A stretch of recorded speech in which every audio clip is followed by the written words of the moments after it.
Johannesburg is buzzing with a charged and uneasy energy tonight as rumors swirl about the possible arrest of President Cyril Ramaphosa, sending shockwaves through South Africa's political elite and igniting intense public speculation.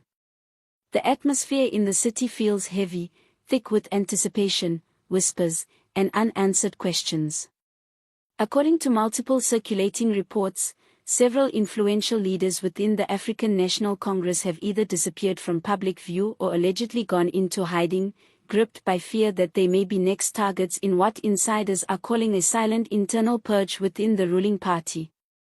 As uncertainty deepens and tension rises, citizens are being urged to stay alert and engaged, because the unfolding events could reshape South Africa's political future in ways few could have imagined. The turmoil reportedly began early this morning when an anonymous audio recording, allegedly captured during a high-level ANC strategy meeting, was leaked online. The recording features a voice widely believed to belong to a senior government official, calmly yet tensely claiming that a warrant for the arrest of President Ramaphosa has already been approved and is awaiting only a final signature. The words are measured but chilling, suggesting that once the document is signed, everything will change. Within hours, the clip spread like wildfire across social media platforms, dominating conversations and triggering a surge of viral hashtags.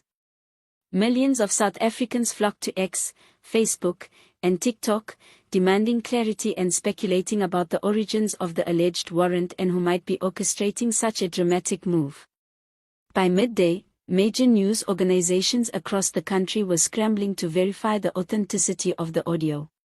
While the presidency quickly dismissed the claims as malicious fabrications designed to destabilize the nation, the timing of the leak could not have been worse.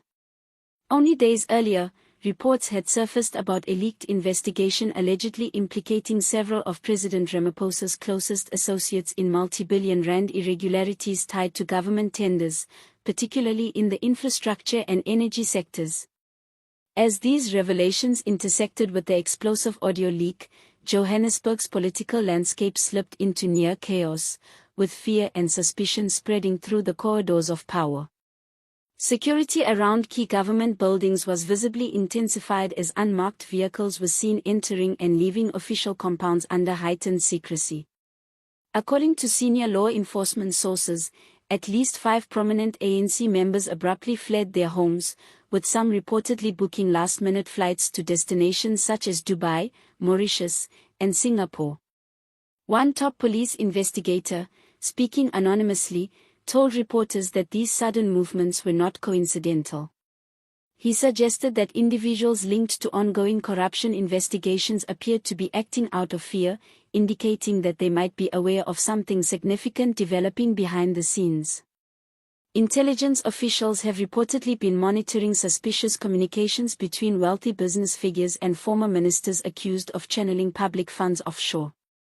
At the same time, unusual activity has been observed around several luxury estates in Sandton and Bryanston, neighborhoods known for housing powerful political figures. One witness described seeing a convoy of black SUVs leaving the home of a senior ANC member under heavy security escort shortly after the audio recording went public. According to the witness, the scene was marked not by confidence but by visible panic, reinforcing the perception that something deeply unsettling was unfolding within the ruling party. Inside the ANC itself, the mood has reportedly deteriorated into one of paranoia and mistrust.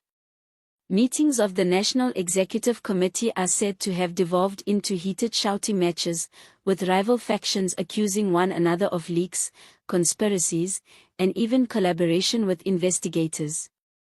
An NEC member, speaking on condition of anonymity, described the situation as absolute chaos, saying no one knows whom to trust anymore.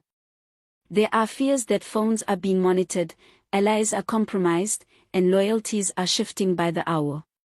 Some believe the entire saga is a calculated smear campaign orchestrated by Ramaphosa's political rivals ahead of the next party conference, while others are convinced the recording is genuine and that an arrest may be imminent. Veteran party insiders have acknowledged that regardless of whether the recording is authentic or fabricated, its impact is undeniable. The fear it has generated is real, and the damage has already been done. President Ramaphosa himself has remained unusually silent since the story broke, issuing only a brief written statement through his spokesperson dismissing the rumors as false and malicious. His absence from public view has only intensified anxiety among citizens and analysts alike, fueling speculation that he may be locked in crisis meetings behind closed doors. Political analysts argue that a head of state going quiet during a moment of national turmoil sends a troubling signal. When leadership retreats from public engagement during a crisis, people naturally begin to assume the worst, imagining secret negotiations, survival strategies, or deeper scandals yet to be revealed. Unofficial reports suggest that President Ramaphosa has been holding private consultations with legal advisors and intelligence chiefs to assess the severity of the situation. Some claim he has been demanding renewed pledges of loyalty from senior officials, while others believe he may be preparing a cabinet reshuffle in an attempt to reassert control and stabilize the government. Meanwhile, public anger has been steadily building. Hundreds of protesters have gathered near the union buildings in Pretoria and outside Luthuli House in Johannesburg, calling for transparency and accountability. Many carried placards bearing slogans demanding an end to corruption, an honest reckoning within the ANC, and even the president's resignation. Although the demonstrations have remained largely peaceful so far, police have significantly increased their presence around government buildings and media centers, bracing for the possibility of unrest as tensions continue to rise.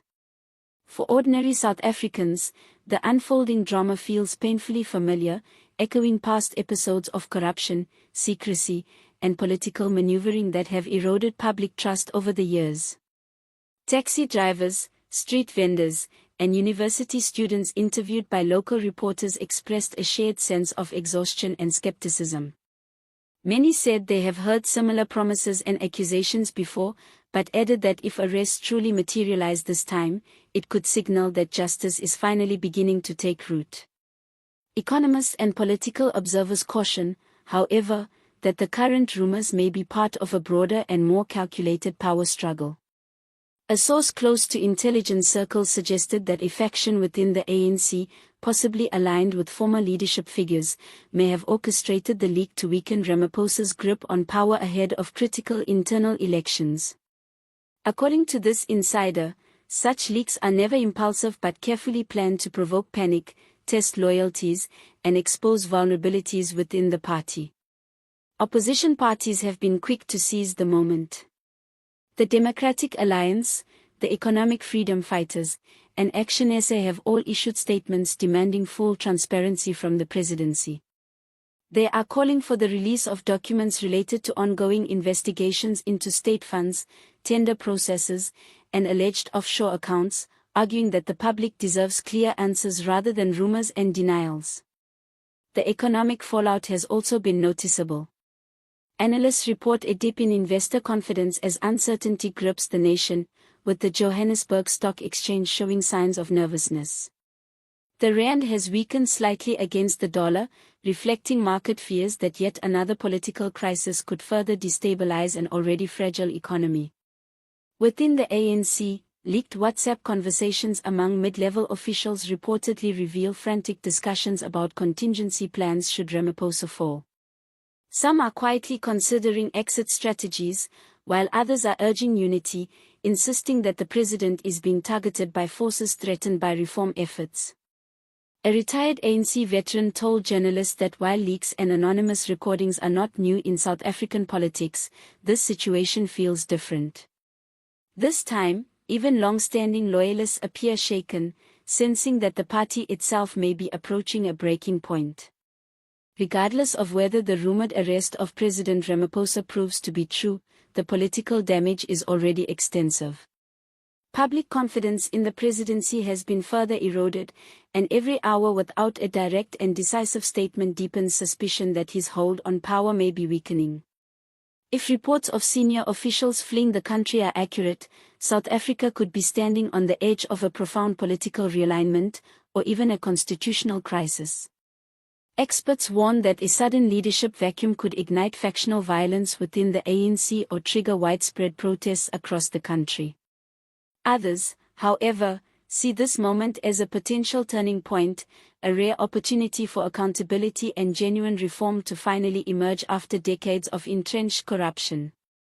As the nation waits, one question dominates the conversation: is this the beginning of the end for Cyril Ramaphosa's presidency, or simply another storm in South Africa's turbulent political history?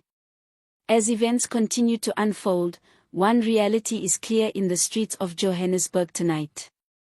Across social divides and political loyalties, a single emotion prevails above all others: a deep and growing fear of what comes next.